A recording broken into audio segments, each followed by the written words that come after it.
ನಮಸ್ಕಾರ ಸ್ನೇಹಿತರೆ, ಇವತ್ತು ನಾನು ಹೇಳ್ತಾ ಇರೋದು ಕೆ ಎ ಅವರು ಹೊರಡಿಸಿರುವ ವಿಲೇಜ್ ಅಡ್ಮಿನಿಸ್ಟ್ರೇಟಿವ್ ಆಫೀಸರ್ ಹುದ್ದೆಗಳ ಬಗ್ಗೆ. ಅಧಿಸೂಚನೆ ಬಿಟ್ಟಂಥ ದಿನಾಂಕ 10/7/2026 ಅಧಿಸೂಚನೆ.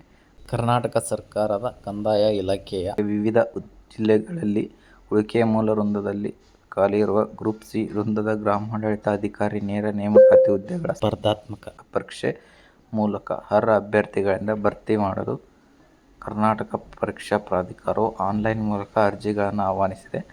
ಅರ್ಹ ಅಭ್ಯರ್ಥಿಗಳು ಸದರಿ ಹುದ್ದೆಗಳ ನೇರ ನೇಮಕಾತಿ ಅರ್ಹತೆಗೆ ಪಡೆಯಲು ಕರ್ನಾಟಕ ಪರೀಕ್ಷಾ ಪ್ರಾಧಿಕಾರ ನಡೆಸುವ ಸ್ಪರ್ಧಾತ್ಮಕ ಪರೀಕ್ಷೆಗೆ ಹಾಜರಾಗಬೇಕು.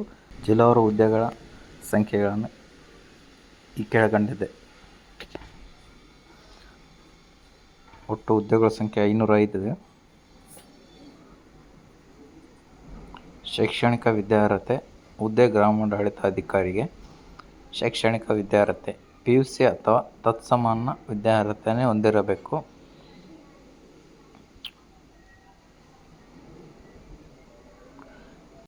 PUC ಅಥವಾ ತತ್ಸಮಾನ ವಿದ್ಯಾರ್ಹತೆ ಕುರಿತು CBSE ಮತ್ತು ICSE ಮಂಡಳಿ ನಡೆಸುವ ಕ್ಲಾಸ್ 12ನೇ ತರಗತಿಯಲ್ಲಿ ಪಾಸಾಗಿರಬೇಕು.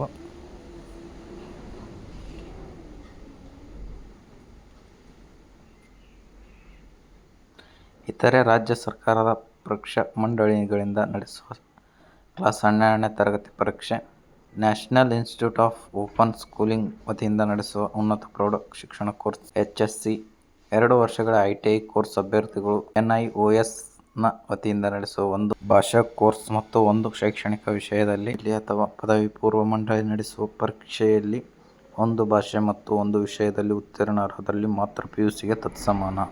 PUC ಅಥವಾ JOC ಅಂಕಗಳನ್ನು ಪರಿಗಣಿಸದೆ ಕೇವಲ ಸ್ಪರ್ಧಾತ್ಮಕ ಪರೀಕ್ಷೆಗಳನ್ನು ಪರಿಗಣಿಸದೆ ಉದ್ಯೋಗಕ್ಕಾಗಿ ಮಾಡುವುದಾದರೆ JOC-ಯನ್ನು PUCಗೆ ತತ್ಸಮಾನವೆಂದು ಕನಿಷ್ಠ ಶೈಕ್ಷಣಿಕ ಅರ್ಹತೆಗಾಗಿ ಪರಿಗಣಿಸುವುದು. ನೇರ ನೇಮಕಾತಿ ಅಥವಾ ಅನುಕಂಪ ಆಧಾರದ ನೇಮಕಾತಿ ಹೊಂದಲು ಮತ್ತು ಉನ್ನತ ಶಿಕ್ಷಣ ಪಡೆಯಲು ತಾಂತ್ರಿಕ ಶಿಕ್ಷಣ ಇಲಾಖೆಯು 3 ವರ್ಷಗಳ ಡಿಪ್ಲೊಮಾ ಶಿಕ್ಷಣವನ್ನು PUCಗೆ ತತ್ಸಮಾನವೆಂದು ಪರಿಗಣಿಸುವುದು. 2015ಕ್ಕಿಂತ ಹಿಂದಿನ ವರ್ಷಗಳಲ್ಲಿ ತಾಂತ್ರಿಕ ಶಿಕ್ಷಣ ಇಲಾಖೆಯು 3 ವರ್ಷಗಳ ಡಿಪ್ಲೊಮಾ ಉತ್ತೀರ್ಣರಾದ ಅಭ್ಯರ್ಥಿಗಳು KPSCಯಿಂದ ನಡೆಸುವ ಇಲಾಖೆ ಪರೀಕ್ಷೆಗಳ ಜೊತೆಗೆ ಕನ್ನಡ ಭಾಷೆ ಪರೀಕ್ಷೆಯಲ್ಲಿ ತೇರ್ಗಡೆ ಹೊಂದಿರುವುದು. ಮೇಲಿರುವ ವಿದ್ಯಾರ್ಹತೆಯನ್ನು ಹೊಂದದಿರುವ ಅಭ್ಯರ್ಥಿಗಳು ನೇಮಕಾತಿಯಲ್ಲಿ ಭಾಗವಹಿಸಲು ಅರ್ಹರಿರುವುದಿಲ್ಲ.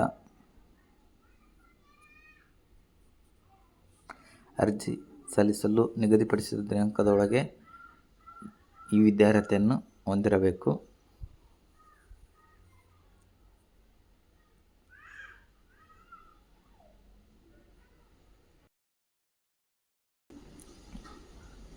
ವಿದ್ಯಾರ್ಥಿಗೆ ಸಂಬಂಧಪಟ್ಟ ಅಂಕಪಟ್ಟಿ, ಪ್ರಮಾಣ ಪತ್ರಗಳು, ಮೂಲ ದಾಖಲಾತಿಗಳು ಕಡ್ಡಾಯವಾಗಿ ಮೂಲ ದಾಖಲಾತಿ ಪರಿಶೀಲನೆ ಸಮಯದಲ್ಲಿ ಹಾಜರುಪಡಿಸಬೇಕು. ವಯೋಮಿತಿ ಕರ್ನಾಟಕ ನಾಗರಿಕ ಸೇವೆಗಳು ಸಾಮಾನ್ಯ ನೇಮಕಾತಿ ನಿಯಮಗಳು 1997 ನಿರ್ದಿಷ್ಟಪಡಿಸಿರುವಂತೆ ಅರ್ಜಿಗಳನ್ನು ಸಲ್ಲಿಸಲು ನಿಗದಿಪಡಿಸಿದ ಕೊನೆಯ ದಿನಾಂಕದಂದು ಕನಿಷ್ಠ 18 ವರ್ಷಗಳ ಇರಬೇಕು ಹಾಗೂ ಸರ್ಕಾರದ ಆದೇಶ ಸಂಖ್ಯೆಯಲ್ಲಿ ನಮೂದಿಸಿರುವಂತೆ 29/1/2026ರಲ್ಲಿ ಆದೇಶಿಸಿರುವಂತೆ ಒಂದು ಬಾರಿಗೆ ಅನ್ವಯವಾಗುವಂತೆ ಗರಿಷ್ಠ ವಯೋಮಿತಿಯಲ್ಲಿ 5 ವರ್ಷಗಳ ಸಡಿಲಿಕೆಯನ್ನು ನೀಡಿದ್ದು, ಸಾಮಾನ್ಯ ಅರ್ಹತೆ ಅಭ್ಯರ್ಥಿಗಳಿಗೆ 40 ವರ್ಷ, ಪ್ರವರ್ಗ 2A, 2B, 3A, 3B ಅಭ್ಯರ್ಥಿಗಳಿಗೆ 43 ವರ್ಷ, ಪರಿಶಿಷ್ಟ ಜಾತಿ ಪರಿಶಿಷ್ಟ ಪಂಗಡ ಪ್ರವರ್ಗ 1 ಅಭ್ಯರ್ಥಿಗಳಿಗೆ 45 ವರ್ಷಗಳು. ಈ ಹುದ್ದೆಯಲ್ಲಿ ವಯೋಮಿತಿ ಸಡಿಲಿಕೆ ಇರುವಂಥ ಅಭ್ಯರ್ಥಿಗಳು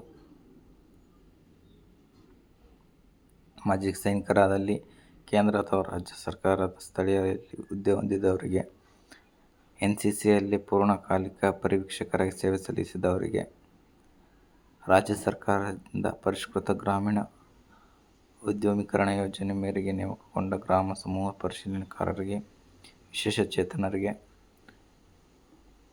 ಜನಗಣತಿಯಲ್ಲಿ ಪಾಲ್ಗೊಂಡಂಥ ಅಭ್ಯರ್ಥಿಗಳಿಗೆ, ವಿಧವೆಯರಿಗೆ, ಜೀವಿತ ಕಾರ್ಮಿಕರಿದ್ದಲ್ಲಿ ಅವರಿಗೆಲ್ಲ ವಯೋಮಿತಿ ಸಡಿಲಿಕೆ ಇದೆ.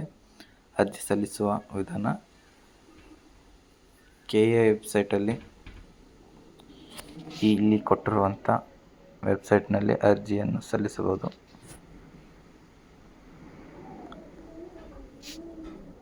ಆನ್ಲೈನ್ ಮೂಲಕ ಮಾತ್ರ ಅರ್ಜಿ ಸಲ್ಲಿಸಲು ಅವಕಾಶ ಇರುತ್ತದೆ.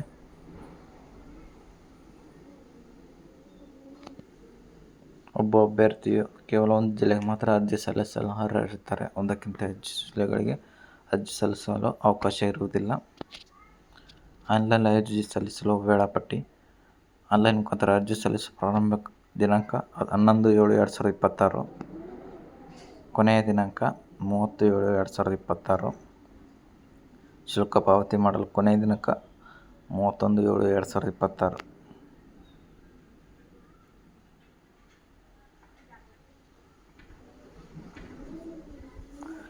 ಕಾಯಂ ಪೂರ್ವಾವಧಿ ವೇತನ ಶ್ರೇಣಿ. ಕಾಯಂ ಪೂರ್ವಾವಧಿ ನೇರ ನೇಮಕಾತಿ ಮೂಲಕ ಆಯ್ಕೆಗೊಂಡ ಅಭ್ಯರ್ಥಿಗಳು 2 ವರ್ಷಗಳ ಕಾಲ ಕಾಯಂ ಪೂರ್ವ ಅವಧಿಯಲ್ಲಿರುತ್ತಾರೆ.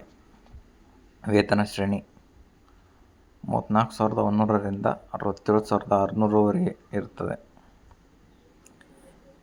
ಮತ್ತು ರಾಷ್ಟ್ರೀಯ ಪಿಂಚಣಿ ಆಯೋಗ NPS ಸೌಲಭ್ಯ ಕುರಿತಿದೆ. ಶುಲ್ಕ ಸಾಮಾನ್ಯ ಅಭ್ಯರ್ಥಿಗಳಿಗೆ ಪ್ರವರ್ಗ 2A 2B 3A 3B ರೂ. 750 ಇರುತ್ತದೆ. ಪರಿಶಿಷ್ಟ ಜಾತಿ ಪರಿಶಿಷ್ಟ ಪಂಗಡ ಪ್ರವರ್ಗ 1 ಮಾಜಿ ಸೈನಿಕ ತೃತೀಯ ಲಿಂಗದ ಅಭ್ಯರ್ಥಿಗಳಿಗೆ 500 ರೂಪಾಯಿ, ವಿಶೇಷಚೇತನ ಅಭ್ಯರ್ಥಿಗಳಿಗೆ 250 ರೂಪಾಯಿಗಳು. ಪರೀಕ್ಷಾ ವೇಳಾಪಟ್ಟಿ. ಕನ್ನಡ ಭಾಷೆ ಪರೀಕ್ಷೆ ದಿನಾಂಕವನ್ನು ನಂತರ ತಿಳಿಸಲಾಗುವುದು. ಪತ್ರಿಕೆ 1 4/10/2026 ಬೆಳಿಗ್ಗೆ 10:30 ರಿಂದ 12:30 ರವರೆಗೆ. ಪತ್ರಿಕೆ 2 ದಿನಾಂಕ 4/10/2026 ಮಧ್ಯಾಹ್ನ 2:30 ರಿಂದ 4:30 ರವರೆಗೆ. ಪರೀಕ್ಷಾ ವಿಧಾನ ಆಫ್ಲೈನ್ OMR ಮಾದರಿಯಲ್ಲಿ. ಕನ್ನಡ ಭಾಷೆ ಪರೀಕ್ಷೆ ಅಭ್ಯರ್ಥಿಯು ಕರ್ನಾಟಕ ಪ್ರೌಢಶಿಕ್ಷಣ ಮಂಡಳಿಯಲ್ಲಿ ಕನ್ನಡ SSLCಯಲ್ಲಿ ಕನ್ನಡ ಭಾಷೆ ಪ್ರಥಮ ಅಥವಾ ದ್ವಿತೀಯ ಭಾಷೆಯಲ್ಲಿ ಕಲಿಯದ ವಿದ್ಯಾರ್ಥಿಗಳು ಮತ್ತು PUCಯಲ್ಲಿ ಕನ್ನಡ ಭಾಷೆಯನ್ನು ಕಲಿಯದ ವಿದ್ಯಾರ್ಥಿಗಳಿಗೆ ಕನ್ನಡ ಭಾಷೆ ಪರೀಕ್ಷೆಯನ್ನು ಬರೆಯಬೇಕು. ಕನ್ನಡ ಭಾಷೆ ಪರೀಕ್ಷೆಯಲ್ಲಿ ಕನಿಷ್ಠ 50 ಅಂಕಗಳನ್ನು ಗಳಿಸದಿರುವ ಅಭ್ಯರ್ಥಿಗಳು ಮುಂದಿನ ಪರೀಕ್ಷೆಗೆ ಅನರ್ಹರು. ಅಥವಾ ಈ ಹಿಂದೆ ನಡೆಸಿರುವಂಥ KPSC ಅಥವಾ KE ದವರು ನಡೆಸಿರುವ ಕಡ್ಡಾಯ ಕನ್ನಡ ಪರೀಕ್ಷೆಯಲ್ಲಿ 50ಕ್ಕಿಂತ ಹೆಚ್ಚು ಅಂಕಗಳು ಪಡೆದಿರುವ ಅಭ್ಯರ್ಥಿಗಳು ಕಡ್ಡಾಯ ಕನ್ನಡ ಪರೀಕ್ಷೆ ಬರೆಯುವ ಅವಶ್ಯಕತೆ ಇರುವುದಿಲ್ಲ. Exam syllabus. 2ನೇ ಪೇಪರ್ ಎಕ್ಸಾಮ್ ಸಿಲೆಬಸ್ಸು. ಪರೀಕ್ಷೆಯಲ್ಲಿ 0.2 ನೆಗೆಟಿವ್ ಮಾರ್ಕ್ಸ್ ಇರುತ್ತದೆ.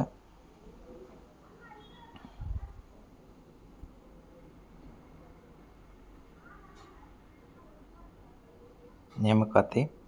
ಗ್ರಾಮಾಡಳಿತಾಧಿಕಾರಿ ಹುದ್ದೆಯು ಜಿಲ್ಲಾ ಮಟ್ಟದ ಜ್ಯೇಷ್ಠತೆಯನ್ನು ಹೊಂದಿದ್ದು, ಸಂಬಂಧಪಟ್ಟ ಜಿಲ್ಲಾಧಿಕಾರಿಯವರ ಸಮಕಕ್ಷ ಪ್ರಾಧಿಕಾರ ಹಾಗೂ ಆಯ್ಕೆ ಮತ್ತು ನೇಮಕಾತಿ ಪ್ರಾಧಿಕಾರ ಆಗಿರುತ್ತಾರೆ.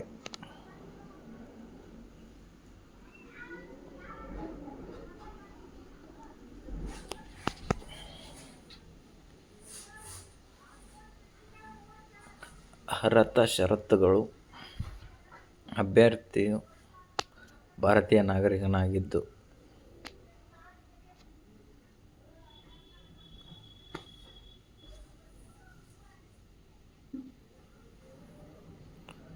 ಜಾತಿ ಪ್ರಮಾಣ ಪತ್ರಗಳು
ಅಭ್ಯರ್ಥಿಯು ಮಾಜಿ ಸೈನಿಕರಾದಲ್ಲಿ ಈ ಕೆಳಕಂಡಂತೆ ನಿಯಮಗಳನ್ನು ಹೊಂದಿರಬೇಕು.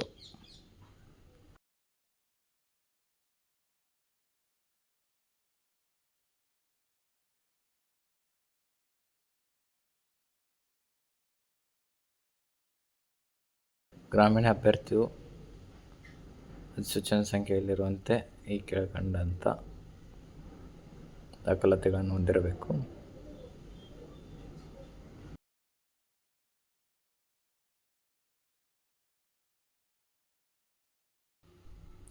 PDP ಅಭ್ಯರ್ಥಿಯಾದಲ್ಲಿ ಈ ಕೆಳಕಂಡಂತಿರಬೇಕು. ವಿಶೇಷಚೇತನ ಅಭ್ಯರ್ಥಿಗಳು ಕೆಳಕಂಡ ದಾಖಲಾತಿಗಳಿರಬೇಕು. ತೃತೀಯ ಲಿಂಗ ಅಭ್ಯರ್ಥಿಗಳು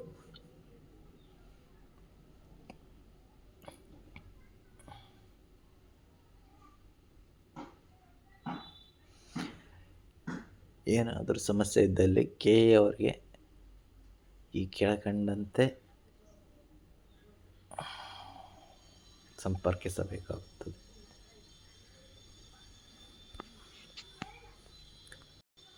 ಅಭ್ಯರ್ಥಿಯು ಪ್ರಾಧಿಕಾರದೊಡನೆ ಸಂಪರ್ಕಿಸಬೇಕಾದಲ್ಲಿ ತಮ್ಮ ಮನವಿಯನ್ನು ಈ ಕೆಳಕಂಡಂಥ ಮಾಹಿತಿಯನ್ನು ಒಳಗೊಂಡಿರುವಂತೆ X ಖಾತೆಯಲ್ಲಿ ಹಾಕಬೇಕು.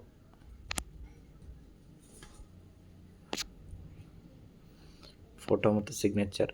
ಫೋಟೋ 50 KB ಮತ್ತು 200 KB ಒಳಗಿರಬೇಕು. ಸಿಗ್ನೇಚರ್ 50 KBಗಿಂತ ಹೆಚ್ಚು ಮತ್ತು 70 KB ಒಳಗಿರಬೇಕು. JPG ಫಾರ್ಮ್ಯಾಟಲ್ಲಿ ಇರಬೇಕು.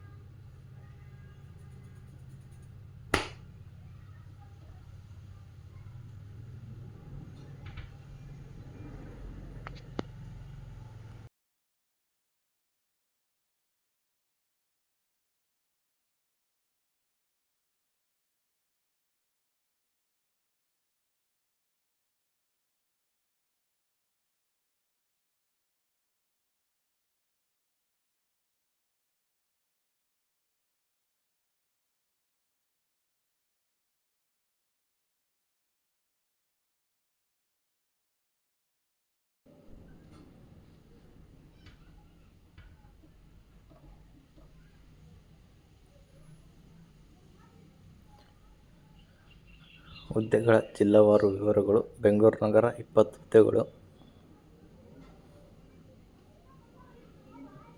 ಬೆಂಗಳೂರು ಗ್ರಾಮಾಂತರ 29.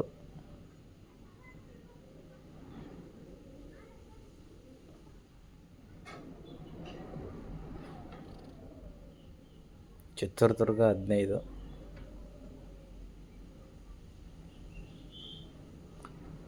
ಕೋಲಾರ 22.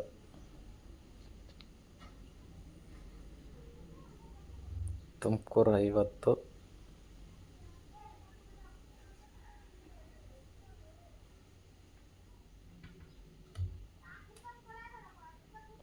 ಬೆಂಗಳೂರು ದಕ್ಷಿಣ 30.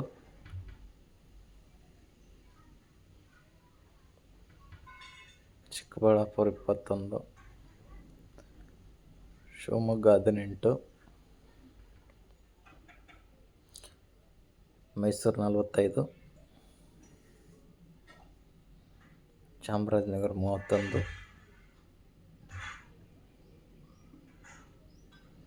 ಮಂಡ್ಯ 50.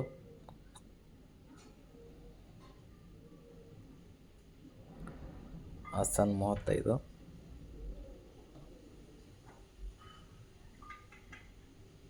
ಚಿಕ್ಕಮಗಳೂರು 10. ಉಡುಪಿ 10. ದಕ್ಷಿಣ ಕನ್ನಡ 20. ಬೆಳಗಾವಿ 48. ಬಾಗಲಕೋಟೆ 16. ಗದಗ 14. ಹಾವೇರಿ 15. ರಾಯಚೂರು ಕಲ್ಯಾಣ ಕರ್ನಾಟಕ ಉಳಿಕೆ ಮೂಲವೃಂದ 2. ಬೀದರ್ ಕಲ್ಯಾಣ ಕರ್ನಾಟಕ ಉಳಿಕೆ ಮೂಲವೃಂದ 4. ಇದಿಷ್ಟು VA ನೋಟಿಫಿಕೇಷನ್ ಬಗ್ಗೆ ಮಾಹಿತಿ. ನೆಕ್ಸ್ಟ್ ವಿಡಿಯೋದಲ್ಲಿ ಅಪ್ಲಿಕೇಶನ್ ಯಾವ ರೀತಿ ಹಾಕೋದು ಅಂತ ಹೇಳ್ಕೊಡ್ತೀನಿ. ಇನ್ನೂ ಯಾರು ನನ್ನ ಚಾನಲ್ ಸಬ್ಸ್ಕ್ರೈಬ್ ಆಗಿ